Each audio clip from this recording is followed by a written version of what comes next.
Assalamualaikum warahmatullahi wabarakatuh. Menjernihkan minyak jelantah dengan filter sederhana.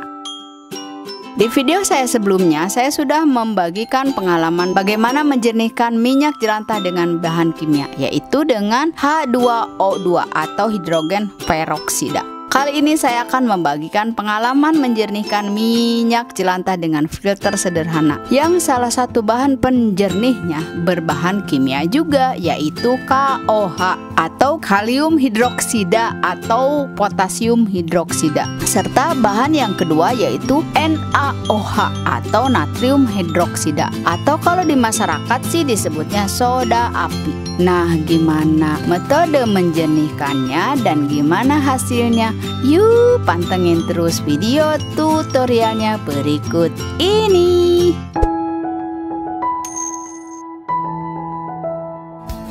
Jangan lupa tekan subscribe dan aktifkan loncengnya ya, agar tidak ketinggalan dengan informasi lain yang kece dan keren dari saya. 1. Filter sederhana dengan memakai KOH atau kalium hidroksida. Bahan yang pertama adalah batu zeolit, bisa dibeli di toko kimia. Bahan zeolit ini berasal dari alam yang merupakan salah satu absorben yang mampu menyerap racun.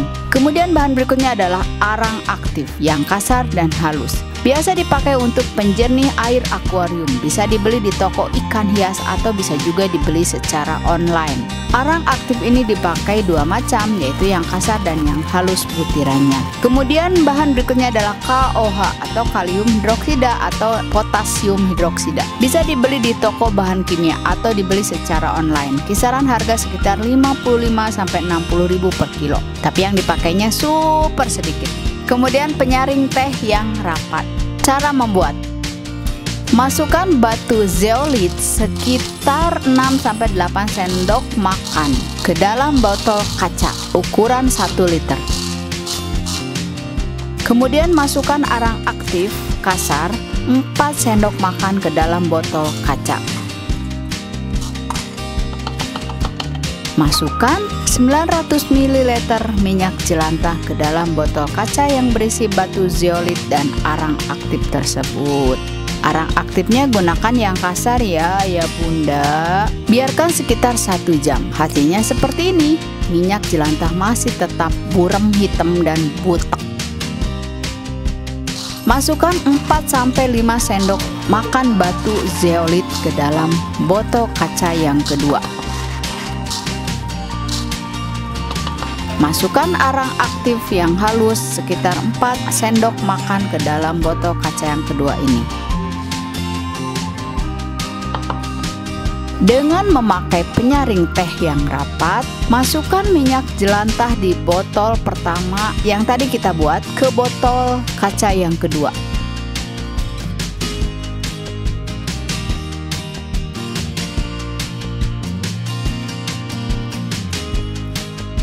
Biarkan sekitar 60 menit atau 1 jam.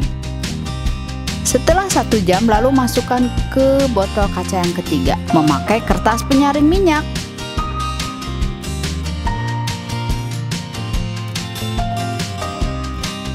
Hasilnya minyak tetap hitam, butek dan buram. Tapi kandungan racun-racun di dalam minyak jelantah tersebut sudah bersih karena tersaring oleh batu zeolit dan arang aktif sebanyak 2 kali proses penyaringan, di mana batu zeolit dan arang aktif tersebut merupakan absorben yang baik dan efektif untuk menyaring racun. Nah, ini hasil 2 kali penyaringan yang sebelumnya. Mijel dicampur batu zeolit dan arang aktif kasar dan halus. Kemudian minyak jelantah tersebut disaring kembali memakai kain penyaring 4 lapis. Dan biarkan minyak jelantah menetes perlahan ke dalam botol.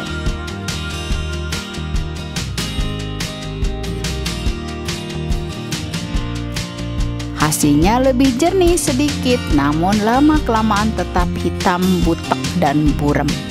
Ini batu zeolit dan arang yang tersaring di atas kain ya. Agar bisa lebih jernih kembali secara fisik atau kasat mata, minyak jelantah hitam hitam hasil penyaringan di botol kaca ke-1 dan kedua ini kita campur dengan kalium peroksida. Caranya dengan campurkan setengah sendok makan KOH atau kalium peroksida dengan sedikit air, sekitar 20 ml. Aduk-aduk sampai larut.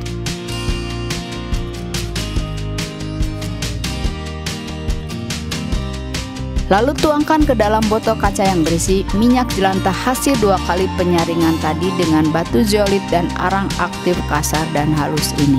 Lihat hasilnya. Mie gel yang berwarna super hitam butek dan buram ini pelan-pelan namun pasti berubah warnanya menjadi lebih muda, menjadi warna coklat. Untuk mempercepat proses penjernihan, kocok-kocok botol kaca dan biarkan selama semalam. Jangan lupa tutup botolnya ya. Karena saya memakai botol kaca bekas pakai yang tutupnya entah kemana, lari kemana, jadi botolnya saya tutup dengan kresek putih yang diikat karet. Setelah dikocok-kocok, maka minyak jelantah di dalam botol kaca berubah warnanya jadi coklat dan campurannya lebih homogen atau rata. Biarkan minyak jelantah ini di botol semalaman dan kita lihat ya hasilnya besok hari. Apakah keren, jernih, bagus, dan sebagainya? Yuk kita lihat ya. Nah ini hasilnya ayah bunda, warna minyak jelantah lebih muda, coklatnya lebih muda, di mana di bagian tengah bawah ada endapan berwarna hijau tua kehitam-hitaman dan di dasar botol berwarna merah tua.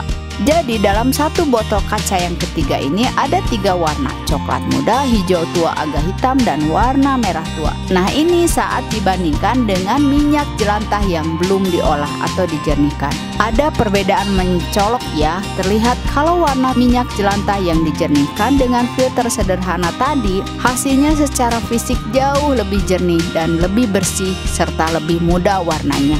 Dan kandungan racun-racun yang terdapat di minyak jelantahnya pun jauh lebih bersih karena sudah terfilter atau tersaring oleh batu zeolit dan arang aktif yang kasar dan halus. Agar bisa dipakai, minyak jelantah yang sudah dibersihkan dan dijernihkan ini kita saring dengan memakai penyaring teh yang rapat seperti ini agar endapan hijau tua dan merah tua tidak ikut ke dalam minyak jelantah.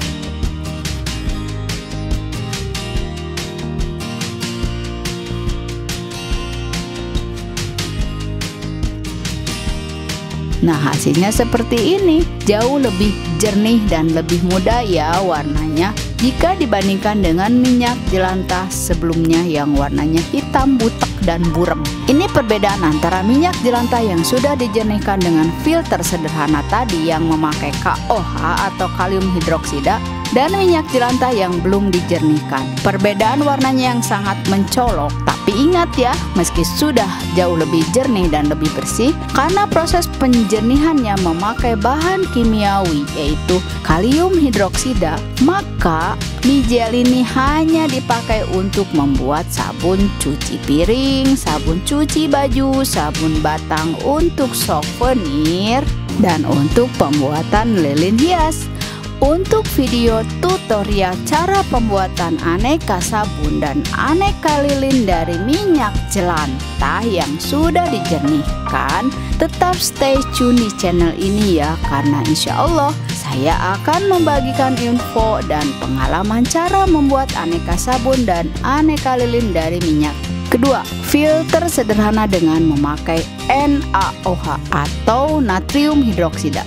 Bahan: batu zeolit, kemudian arang aktif yang kasar dan halus. Yang ketiga adalah NaOH atau natrium hidroksida, atau kalau di masyarakat sih ngetopnya disebut soda api, dan sedikit air. Cara membuat: masukkan batu zeolit sekitar 6-8 sendok makan ke dalam botol kaca ukuran 1 liter. Kemudian masukkan arang aktif kasar 4 sendok makan ke dalam botol kaca. Masukkan 900 ml minyak jelantah ke dalam botol kaca yang berisi batu zeolit dan arang aktif tersebut. Arang aktifnya gunakan yang kasar ya bunda. Biarkan sekitar 1 jam. Hasilnya seperti ini. Minyak jelantah masih tetap buram, hitam, dan butek. Masukkan 4-5 sendok makan batu zeolit ke dalam botol kaca yang kedua. Masukkan arang aktif yang halus sekitar 4 sendok makan ke dalam botol kaca yang kedua ini. Dengan memakai penyaring teh yang rapat, masukkan minyak jelantah di botol pertama yang tadi kita buat ke botol kaca yang kedua.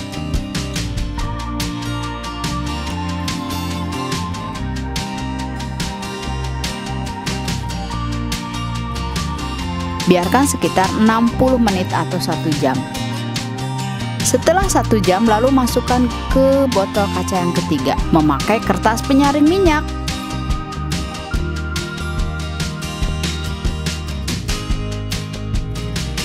Hasilnya mie gel tetap hitam, butek, dan buram. Tapi kandungan racun-racun di dalam minyak jelantah tersebut sudah bersih karena tersaring oleh batu zeolit dan arang aktif sebanyak 2 kali proses penyaringan, di mana batu zeolit dan arang aktif tersebut merupakan absorben yang baik dan efektif untuk menyaring racun. Nah, ini hasil 2 kali penyaringan yang sebelumnya. Mie gel dicampur batu zeolit dan arang aktif kasar dan halus.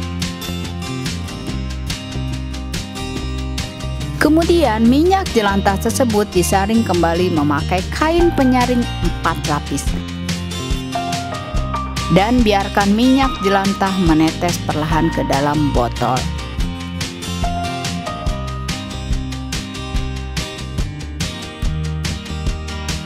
Hasilnya lebih jernih sedikit, namun lama-kelamaan tetap hitam, butek, dan buram. Ini batu zeolit dan arang yang tersaring di atas kain ya. Larutkan setengah sendok makan NaOH atau natrium hidroksida ke dalam sedikit air. Sekitar 20-25 ml air bening. Aduk-aduk sampai larut.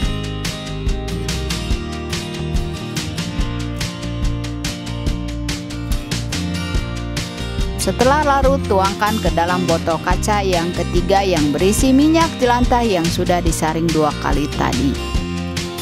Nah, ini hasilnya seperti ini. Minyak jelantah di botol kaca berubah warnanya, agak kecoklat-coklatan plus hijau tua. Kemudian tutup botol kaca. Karena saya memakai botol kaca bekas yang tutupnya entah kemana, jadi saya tutup botol ini dengan plastik yang diikat karet seperti ini. Kemudian kocok-kocok botol isi minyak jelantah ini sampai campuran larut dan biarkan selama sehari semalam. Setelah dikocok di 5 jam pertama, warna minyak jelantah jadi berubah hijau tua. Di dasar botol ada endapan warna coklat. Setelah sehari semalam, minyak jelantah di bagian atas warnanya berubah dari hijau tua menjadi coklat muda. Dan di dasar botol ada endapan hijau tua dan coklat.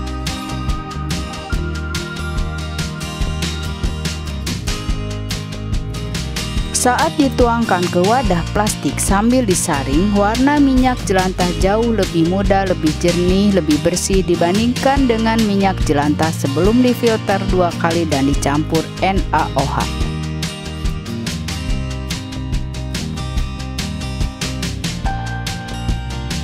Nah, ini hasilnya ya, warna minyak jelantah jadi jauh lebih bersih. Lebih muda warnanya, warna coklat muda kekuning-kuningan khas minyak goreng. Kalau sudah begini, tinggal diolah menjadi aneka sabun dan aneka lilin. Ingat ya bunda, penjernihan minyak jelantah dengan kedua metode ini, yaitu filter sederhana plus ditambah KOH dan NaOH, tidak boleh dijadikan untuk bahan masakan, misalnya untuk menggoreng atau menumis. Metode ini hanya cocok untuk menjernihkan minyak jelantah untuk pembuatan aneka sabun dan aneka lilin.